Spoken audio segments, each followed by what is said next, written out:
حضرت امام باقر رضی اللہ تعالی عنہ نے اپنے پیارے بیٹے حضرت امام جعفر صادق رضی اللہ تعالی عنہ کو سفر میں بھیجتے ہوئے 4 نصیحتیں ارشاد فرمائیں۔ فرمایا بیٹے سفر کو جا رہے ہو، ان 4 باتوں کا خاص خیال رکھنا، بلکہ ان 4 خصلتوں کا خاص خیال رکھنا۔ کہا ابا جان وہ کون سی 4 باتیں ہیں؟ حضرت امام باقر رضی اللہ تعالی عنہ نے فرمایا بیٹے پہلی بات، سفر کے دوران، سفر پر جاتے وقت اگر کسی بد اخلاق آدمی سے پالا پڑ جائے، اگر کسی بد اخلاق آدمی سے واسطہ پڑ بھی جائے تو ایسا کرنا اس کی بد اخلاقی کو اپنی خوش اخلاقی میں تبدیل کر لینا، اس کی بد اخلاقی محسوس نہ کرنا۔ کہیں ایسا نہ ہو اس کی بد اخلاقی، اس کے غلط رویے سے آ کر تم بھی تلخ لہجہ اپنانے لگ جانا، ہرگز نہیں۔ اس کی بد اخلاقی کو، اس کے تلخ لہجے کو اپنے نرم لہجے میں بدل لینا، اس کی بد اخلاقی کو اپنی خوش اخلاقی میں بدل لینا۔ بیٹے ایک اچھا انسان اچھے گھر سے نہیں پہچانا جاتا، ایک اچھا انسان اچھی گاڑی سے نہیں پہچانا جاتا، اچھے نام سے نہیں پہچانا جاتا، اچھے لباس سے نہیں پہچانا جاتا۔ نہیں بیٹے، ایک اچھا انسان اچھے اخلاق سے پہچانا جاتا، اس کے اخلاق سے ہی پتہ چل جاتا ہے کہ وہ کتنا اچھا ہے۔ میرے نبی نے فرمایا قیامت کے دن ترازو کا جو پلڑا بھاری ہوگا، یا ترازو کے پلڑے کو جو چیز بھاری کرے گی وہ نماز نہیں ہوگی، حالانکہ نماز کی بھی بہت بڑی فضیلت ہے۔ ترازو کے پلڑے کو اتنا نماز نہیں بھاری کرے گی، روزہ نہیں بھاری کرے گا، حج زکوٰۃ کوئی بھی ایسا عمل بھاری نہیں کرے گا۔ ترازو کے پلڑے کو جو چیز بھاری کرے گی وہ انسان کا اچھا اخلاق ہوگا۔ ایک اچھا اخلاق ہی ترازو کے پلڑے کو بھاری کرے گا۔ ایک شخص میرے نبی کی خدمت میں حاضر ہوا، کہنے لگا آقا ہمارے محلے میں ایک خاتون رہتی ہے، عورت رہتی ہے، وہ نماز بھی پڑھتی ہے، تہجد بھی پڑھتی ہے، اللہ بھی کرتی ہے، قرآن بھی پڑھتی ہے، لیکن اس کے اخلاق اچھے نہیں ہیں۔ وہ ہر وقت تلخ لہجہ اپناتی ہے، گرد و نواح ہمسایوں سے اچھے اخلاق سے پیش نہیں آتی۔ تمام عورتیں اس کا گلہ کرتی ہیں کہ یہ کیسی عورت ہے، نمازیں بھی پڑھتی ہے، قرآن بھی پڑھتی ہے، اس کو بولنے کی تمیز نہیں، اچھا اخلاق نہیں اپناتی۔ ایسی عورت کے بارے میں آپ کیا ارشاد فرماتے ہیں؟ میرے نبی نے فرمایا ایسی عورت دوزخی عورت ہے، ایسی عورت دوزخ میں جائے گی۔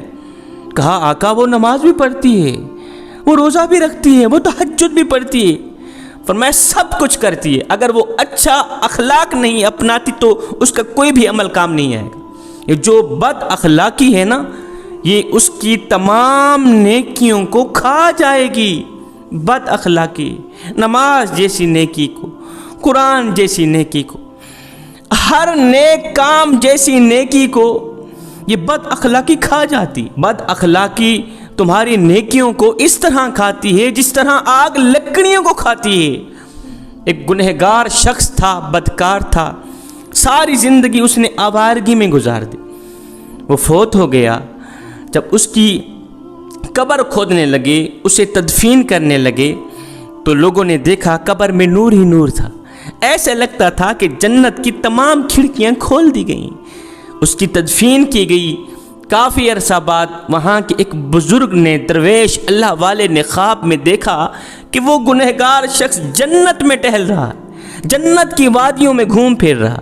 اس نے پوچھا میاں تو گنہگار تھا، کبھی مسجد تک نہیں گیا تھا، جنت کی وادیوں میں گھوم پھر رہا ہے، جنت میں ٹہل رہا ہے، آخر کون سا ایسا تو نے عمل کیا تھا جس سے تو بخشا گیا؟ اس نے کہا جی ایسا ہوا جب میرا جنازہ جا رہا تھا نا، تو میرے جنازے میں آنے والا ہر ایک نیک شخص، میرے جنازے میں آنے والا ہر ایک عبادت گزار، ان کے لبوں پر یہی تھا کہ یار یہ بڑے ہی اچھے اخلاق والا آدمی تھا، یہ جو مرا ہے نا، اچھے اخلاق، بڑے ہی اچھے اخلاق تھے یار، بولنے کی تمیز تھی، اچھا لہجہ تھا، نرم لہجہ تھا، کبھی کسی سے لڑا جھگڑا نہیں تھا، اچھے اخلاق والا تھا۔ تدفین کے بعد جب میں اللہ کے روبرو حاضر ہوا، میرے اللہ نے یہ کہہ کر مجھے معاف کر دیا کہ اے بندے، میرے نیک بندوں نے گواہی دی ہے، میرے عبادت گزار لوگوں نے گواہی دی ہے، تہجد گزار لوگوں نے گواہی دی ہے کہ تو اچھا ہے، بس ان کی گواہی پر میں نے تیرے تمام گناہوں کے اوپر پردہ ڈال کے میں نے تمہیں بخش دیا ہے۔ اچھے اخلاق نے، اچھا اخلاق اس کی بخشش کا ذریعہ بن گئے۔ تو فرمایا بیٹے، سفر کے دوران اگر کسی بد اخلاق آدمی سے پالا پڑ بھی جائے، واسطہ پڑ بھی جائے، تو محسوس نہ کرنا، بلکہ اس کی بد اخلاقی کو اپنی خوش اخلاقی میں تبدیل کر لینا، یہی تمہارے حق میں بہتر رہے گا۔ فرمایا دوسری بات، دوران سفر اگر کوئی آپ پر احسان کرے تو فوراً اللہ کا لاکھ لاکھ شکر ادا کرنا، خدا کا شکر ادا کرنا، اور سنو، خدا کے شکر کے بعد فوراً اس شخص کا، اس محسن کا بھی شکریہ ادا کرنا جس نے تم پر احسان کیا۔ اگر کوئی راستے میں دوران سفر ایک گھونٹ پانی کا بھی دے دے، ایک ٹکڑا روٹی کا بھی دے دے، کسی اچھے سائے میں بٹھا دے، کوئی پناہ دے دے، سیدھا راستہ دکھا دے، اچھی بات بتا دے، تو اس کا تم پر احسان ہے، تو اس کا فوراً شکر ادا کرو، کیونکہ میرے نبی نے فرمایا جو شخص اللہ کی مخلوق کا شکر ادا نہیں کرتا وہ اللہ کا بھی شکر ادا نہیں کرتا، جو مخلوق کا شکر ادا نہیں کرتا وہ اللہ کا بھی شکر ادا نہیں کرتا۔ سمندر کے کنارے ایک شخص کو چیتے نے کاٹ لیا، وہ زخموں سے چور چور ہو گیا، اس کا سارا بدن خون سے لت پت ہے۔ حضرت شیخ سعدی رحمۃ اللہ تعالی علیہ فرماتے ہیں جب میں وہاں سے گزرا میں نے دیکھا، پوچھا، اور میاں تو زخموں سے چور چور ہے، چیتے نے تجھے سارا کا سارا کاٹ لیا ہے، لیکن تیری زبان پر شکر کے ترانے کیوں ہیں؟ تو یہ کہہ رہا ہے یا اللہ تیرا شکر ہے، یا اللہ تیرا شکر ہے، بجائے شکوہ کرنے کے، بجائے گلہ دینے کے کہ یا اللہ تیری چیتے نے مجھے کاٹ دیا، اور بجائے شکوہ دینے کے تو شکر ادا کر رہا ہے۔ اس نے کہا حضرت میرا جسم زخمی ہو گیا ہے تو کیا ہوا، میری زبان تو سلامت ہے۔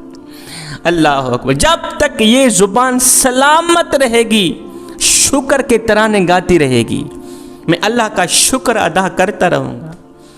جسم زخموں سے چور چور ہو گیا تو کیا ہوا، جسم کسی کھاتے کا نہیں رہا، کسی کام کا نہیں رہا تو کیا ہوا، زبان میں تو شکر کرنے کی ہمت ہے نا۔ فرمایا تیسری بات، دوران سفر اگر کوئی تم پر مصیبت آ جائے تو فوراً عاجزی اختیار کرنا، فوراً عاجزی اختیار کرنا۔ جب دوران سفر مصیبت آ جائے تو عاجزی اختیار کرنے کا مطلب یہ ہے فوراً دعا کرنا، مالک مجھے اس مصیبت سے بچا لے، میں یہ مصیبت برداشت نہیں کر سکتا۔ اور چوتھی بات میرے بیٹے کان کھول کے سن لیں، دوران سفر اگر زاد راہ ختم ہو جائے، کھانے پینے کا سامان ختم ہو جائے تو بیٹے بھوکے تو مر جانا مگر بے نمازی ہو کر نہ مرنا۔ بھوکے مر جانا کوئی بات نہیں، بے نمازی ہو کر نہ مرنا۔ نماز 5 ٹائم ادا کرنا، کیونکہ نماز تیرے نان نبی کی آنکھوں کی ٹھنڈک ہے، نماز دین کا ستون ہے، نماز مومن کی معراج ہے، نماز کا دامن کبھی نہ چھوڑ۔